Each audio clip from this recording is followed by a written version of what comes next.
Hello everyone, जय Jagannath. Welcome to my new YouTube channel your study guide. पिला माने आमे जो ओडिया पीजी प्रवेशिका परीक्षार प्रिपरेशन करूछंती आमर पूर्व क्लास रे सरहपा आउ सबरीपा संपर्क रे आमे संपूर्ण भाव में आलोचना कर सारिथिले। आज जो माने पढ़िबा आमे लुईपा संपर्क रे पढ़िबा, लुईपा आउ कंबलपाद संपर्क रे पढ़िबा। तो चैनल जो माने जॉइन है ना, तो जल्दी जल्दी चैनल रे जॉइन हो जाओ आउ तुम सांग मानकु मध्य शेयर कर दियो। चलो आज क्लास टी को आम स्टार्ट करिबा।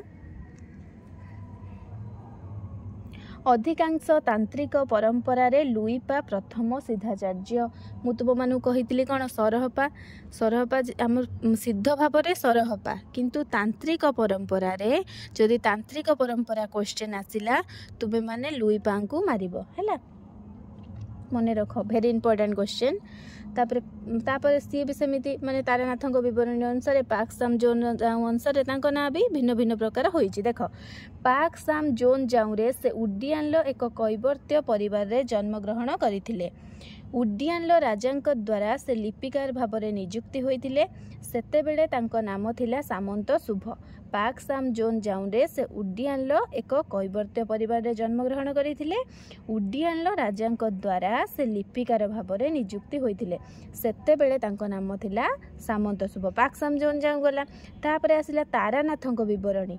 से उड्डियान पश्चिमांचल रे राजा सामंत शुभंक दरबार रे लेखक भाव में कार्य करुथिले। तारानाथ विवरणी कहूची लुईपा कौन करथिले रे, उड्डियान पश्चिमांचल रे राजा सामंत शुभंक दरबार रे लेखक भाव में कार्य करुथिले। किंतु पाकसाम जोन जाऊ कहूची से कैवर्त्य परिवार रे जन्म ग्रहण करथिले।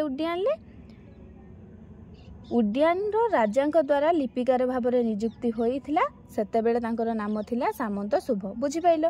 तापर आसला तेंगुर ग्रंथ अनुसार महाजोगीश्वर रूपे तांकु वर्णना करा जाई पारे। काकू लुईपा को से बंगाली बोली स्पष्ट उल्लेख होची कोथरे हमर तेंगुरे। मने रखिलो तीनटा।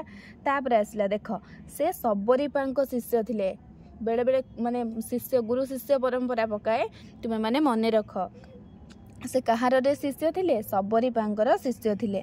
देख, थरे राजा धर्मपाल निज राज्यर बारेन्द्र प्रदेश रे अवस्थान करुथिबा बेले सिद्ध सबरीपा सेठारे भिक्षा उद्देश्य रे उपनीत होइथिले। मान सबरीपा जाइथिले धर्मपालंक निकट कोन भिक्षा उद्देश्य रे। लुईपांकर तांकर सेठी साक्षात होइथिला। तांको द्वारा प्रभावित होई से दीक्षा ग्रहण करथिले। जानी पाइलो केमिति तांको शिष्य से हेले।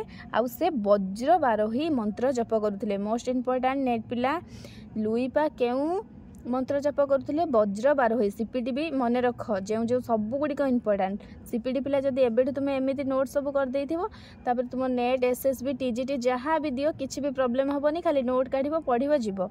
आउ किछि ऐड करिवो। जदि आगु को किछि अलगा सेमिति चेंज हैला आउ किछि ऐड करिके मु पढेइबी हैला। दीक्षा ग्रहण कर सारिबा परे से बंगाली को जाई कौन करे, बंगाला को जाई गंगा तट देश रे बहुत माछ भोजन करी साधनार सिद्धि लाभ कले। किए लुईपा। विनय तोष भट्टाचार्य तांको कहिले 669 ख्रीष्टाब्द। मने रख किए केउ ख्रीष्टाब्द। विनय तोष भट्टाचार्य 669।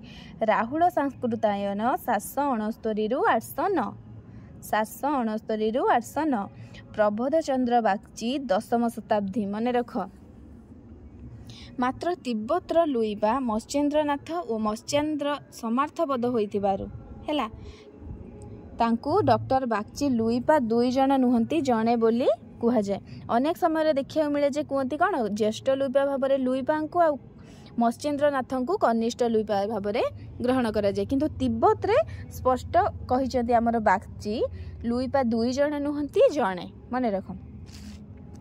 अनेक क्षेत्र रे लुईपा को ज्येष्ठ लुईपा और कनिष्ठ लुईपा बोली कुहा जाय।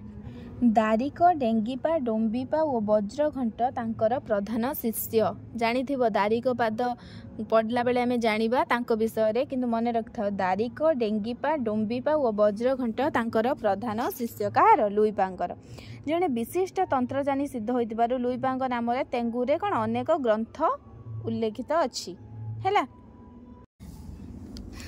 दोहाकोश व्यतीत ताଙ୍କ द्वारा रचित श्री भगवत भीषमय अभिसमय विभंग बुद्धद्वय वज्र सत्व साधन प्रभृति ग्रंथ गुड़िक लुईपा रचना कर मन रख नेट पिला सब गुड़िक इम्पोर्टाट किए केउं ग्रंथ लिखिं मन रख अभिसमय विभंग बुद्धद्वय वज्र सत्व साधन श्री भगवत भीषमय किए लुईपा चर्या संख्या 1 और 29 चर्या द्वय चर्या गीतिकार से रचना कर जो चर्या गीतिकार से 1 और 29 लुईपांकर मन रख 1 हूँ काया तरु चर्या राग हूँ पट्टमंजरी 29 मध्य सहज तत्वचर्या राग हूँ पट्टमंजरी है का तरुबर पंच विडाल चंचल टीए पैठा काड़ मुझे लिखिदे तुम मानू टे मन रहा 29 कौन भाव न हो अभाव न जाई ऐस संभव को पति आई मन रख तापर आमर लुईपा आज सरला तापर आसला कौन कंबलपाद तारानाथଙ୍କ विवरणी अनुसार कंबलपादଙ୍କ जन्मस्थान थिला ओडिभिसा बा ओडिशा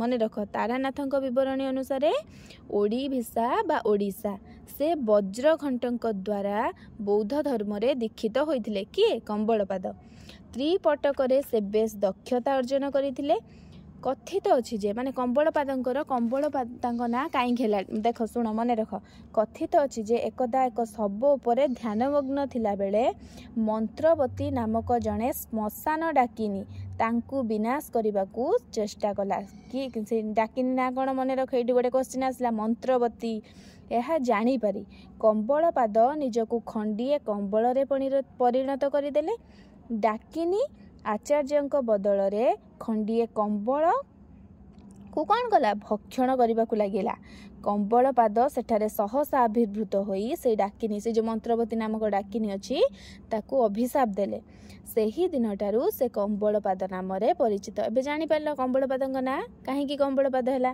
संबलर राजा वज्रजानर प्रवर्तक इंद्रभूति थिले कंबलपादଙ୍କର शिष्य किए रे इंद्रभूति थिले कंबलपादଙ୍କର शिष्य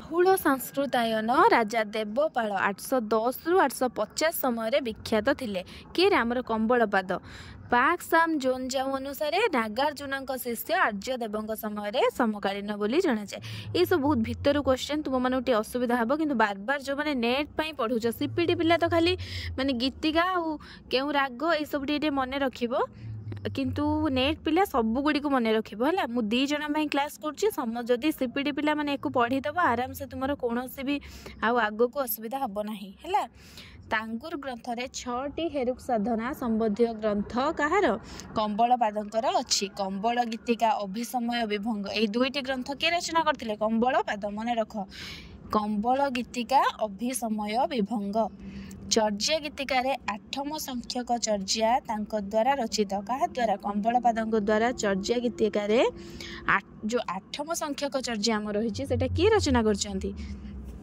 कंबलपाद मन रहिला माने तुमे माने जो आमर कहार केउ गीतिका से गुड़ाक तुमे माने भल भाव पढ़िब कारण मु कहि दउछि एई गीतिका और गुरु शिष्य परंपरा मैक्सिमम क्वेश्चन रे तुमर आसीबो आउ थरे भी मु कहि दउछि सरहपा 22 32 38 39 कौन आउ सबरीपा 28 50 लुईपा 1 29 आउ कंबलपाद 8 यही गीतिका यही मानकर रचना आउ कहार गुरु सब तो पढ़े ये जो जहाँ भी पढ़ाला आमर राहुल संस्कृतायन राजा देवपाल समय 810 रु 850 समय किए विख्यात थे कंबलपाद पाक साम अनुसार नागार्जुन शिष्य आर्यदेव समकालीन बोली जना जाए है तांगुर ग्रंथ रे 6टी हेरुक साधना संबंधी ग्रंथ तांकर अछि कहार कंबलपादଙ୍କର एहीपरि तुमे माने मने रख जहाँ जहाँ भी क्लास होची तुम माने नोट कर आ सब गुड़ी को मन रख जदि तुम मानकर किसी भी प्रॉब्लम होची कि लगुच कोटा तुम्हें बुझी पारुन तो कमेंट बॉक्स रे मते मैसेज करिवो मु तुमको कहबी हला आजिर क्लास टी को आमे एठी रखिबा